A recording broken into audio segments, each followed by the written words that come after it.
Hey, good morning and welcome to A Few Minutes with Pastor Dave. I am back here in familiar surroundings.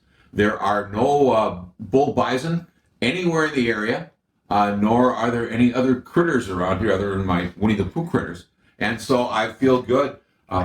It was really an incredible time out there, and I am so grateful to have been given the time to be able to enjoy the week, although it definitely was not a week where I just laid around and relaxed. I think I did more running and more toting and more everything else and did all the other stuff. But it was just an incredible thing. I'll share just one little story from the weekend.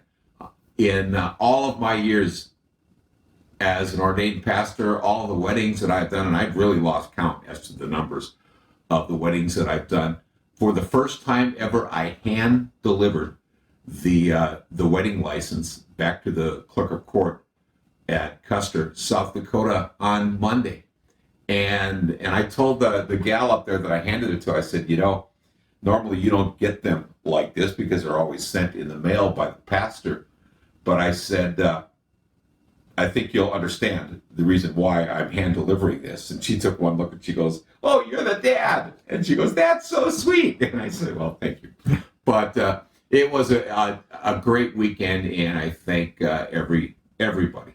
And especially those folks who actually follow me on this kind of stuff, who are at the wedding. Thank you guys. It was an amazing time, and I think you guys know that. So thanks, and God bless to each and every one. I'm going to take just a few minutes today and do two things. I'm going to read just a tiny portion of a piece of scripture to you, and then I'll talk about it for a couple of minutes.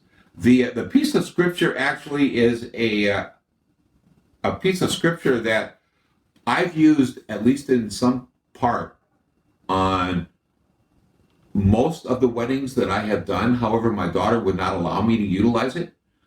For her own wedding, she gave some other scriptures, which were very nice as well. But I many times use 1 Corinthians chapter 13. And I'm just going to share the final verse of that. And this is 1 Corinthians 13, verse 13. So faith, hope, and love abide, these three. But the greatest of these is love. I don't know if you can tell, but you see my t-shirt? It is that time of the year, folks. It's that time where we hear that great story out of Charles Schulz and Charlie Brown called The Great Pumpkin, where little blanket-toting Linus goes out every single year into the pumpkin patch, and he waits for the great pumpkin to arrive, to give wisdom and give everlasting light to all people.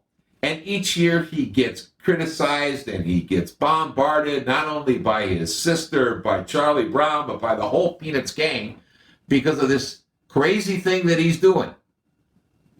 Even little Sally, who has this big, gigantic crush on him, and who actually goes out to the pumpkin patch with him after a while, goes, "Hey, come on, I'm giving up getting candy for this."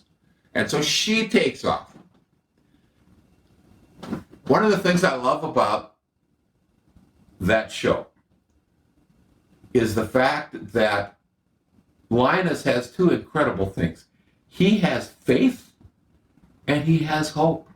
Every single year he has the faith that the pumpkin's going to come this year. I know it. And then even when the pumpkin doesn't come, he hopes that, well, maybe he couldn't make it this year, but next year he'll make it for sure. He's got faith and he's got hope. And if you remember that Peanuts special, you'll find out at the end where the love is. Because finally, Linus just lays down and falls asleep. And all of a sudden, as the closing song is being played, here comes Sister Lucy, who comes in, who picks him up, who carries him inside to the house, who puts him down in his bed, and who puts the blankets over him. Faith, hope, and love. Now these three things abide. But the greatest of these is love. In this difficult time, and it is a difficult time, we don't have to lie about that. Remember those three things: faith, hope, and love. May God bless and keep you today and each and every day. Thanks, and it's great to be back.